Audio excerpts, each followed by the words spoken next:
Bismillahirrahmanirrahim. Assalamualaikum.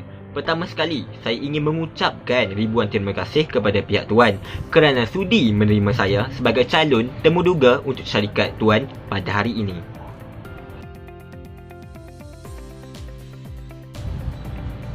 Izin saya memperkenalkan diri saya. Nama diberi Anik Afan bin Azizan yang genap usia 21 tahun pada tahun 2021 dan menetap di Petaremis Perak. Saya merupakan graduan lepasan ijazah sarjana muda pentadbiran perniagaan dengan kepujian daripada Universiti Kebangsaan Malaysia.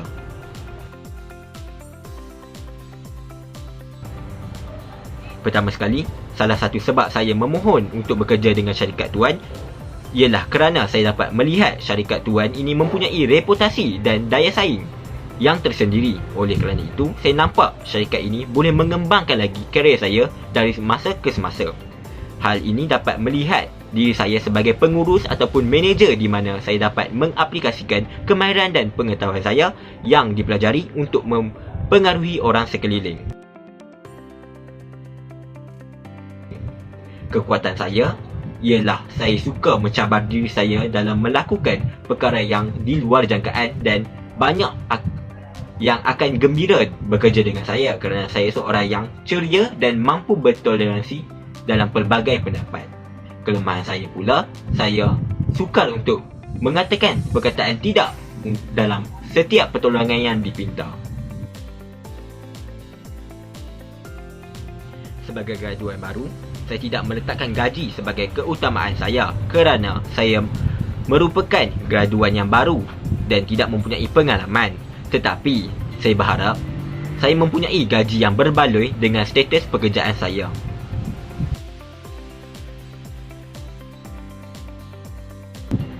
Dengan bantuan pembelajaran teori dan praktikal, saya mampu mempraktikkan segala kemahiran yang dipelajari ke dalam syarikat Tuan.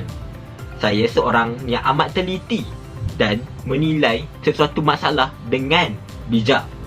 Jadi, saya dapat menyelesaikan masalah daripada syarikat Tuan dengan baik.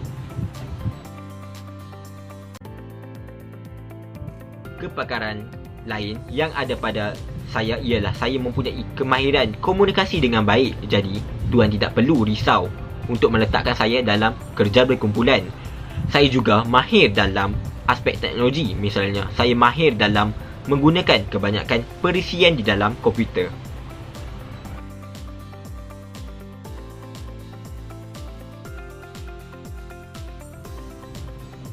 Tidak dinafikan lagi bahawa pengalaman merupakan elemen paling penting dalam memilih calon untuk mengisi sesuatu jawatan tersebut. Tetapi, bagi mencapai ataupun memperoleh pengalaman bagi seseorang itu, mereka perlulah diberikan peluang untuk mendapatkan pengalaman yang diinginkan. Terdapat juga graduan yang baru yang lebih berdisiplin melakukan tugas berbanding dengan pemohon yang mempunyai pengalaman. Jadi, sesebuah syarikat perlulah menitik beratkan beberapa elemen lain daripada memfokuskan kepada pengalaman individu tersebut sahaja.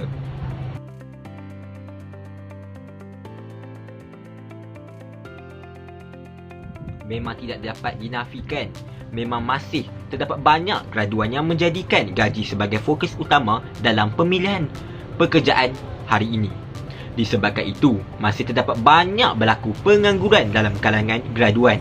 Antara puncanya ialah faktor taraf hidup di sesebuah syarikat yang dipohon. Misalnya, pemohon akan cuba untuk mendapatkan gaji yang mampu menanggung taraf hidup pemohon tersebut. Bagi pemohon yang memohon pekerjaan di bandar, mereka terpaksa memohon jawatan yang mempunyai gaji yang lebih tinggi untuk menampung kehidupan mereka, manakala pemohon yang memohon pekerjaan di luar bandar akan memohon gaji yang berdasarkan kelayakan yang dipohon. Jadi, saya tidak melihat gaji ini sebagai isu utama dalam sesebuah topik untuk graduan memilih pekerjaan kerana jika ditelitikan, masih banyak graduan yang bekerja boleh dikatakan luar daripada bidang mereka kerana mereka tidak diberi peluang untuk diterima bekerja di sesebuah syarikat berdasarkan bidang dan kelayakan mereka itu sendiri.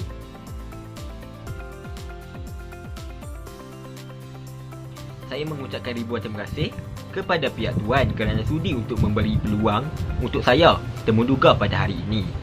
Dan saya berharap saya diberi peluang untuk diterima bekerja di syarikat Tuan.